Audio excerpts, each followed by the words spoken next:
আপনারা যারা সেন্টেন্সগুলো পড়তে সমস্যায় পড়ে যান বা এরকম বিষয় সামনে আসে যে কিছু কিছু নতুন ওয়ার্ড অনেকেই বিগিনার যারা মাথায় আসে না বা পড়তে সমস্যা হচ্ছে, সেই রিডিংয়ের সমস্যা এড়াতে আপনারা একটি ইন্টারেস্টিং ফিচার ব্যবহার করতে পারেন মাইক্রোসফট ওয়ার্ডে অ্যাভেইলেবল।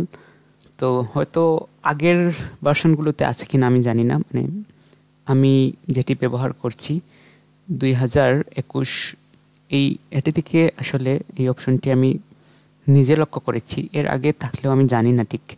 তো আপডেটেড ভার্সনে আপনারা কীভাবে এটি ব্যবহার করবেন, এই ধরুন আমার ওয়ার্ডে মাইক্রোসফট ওয়ার্ডে লেখাটি রয়েছে, তো হোম বাটন এরকম থাকবে আপনাদের সামনে।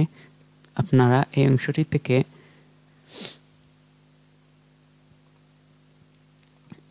অংশটি থেকে ক্লিক করবেন রিভিউ এই অপশনটিতে। এই অপশনটিতে ক্লিক করার পর রিড অ্যালাউড এখানে ক্লিক করবেন।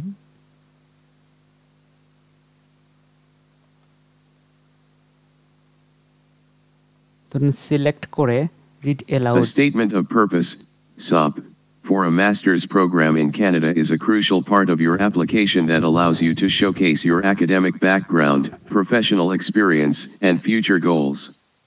Below is a standard format and key elements to include in your SOP. 1. Introduction. Start with a brief and engaging introduction that introduces yourself and your academic background. এইভাবে আপনারা read aloud অপশনটি ব্যবহার করে আপনাদের প্রয়োজনীয় দৈনন্দিন কাজে মাইক্রোসফট ওয়ার্ডের সাহায্য নিতে পারেন।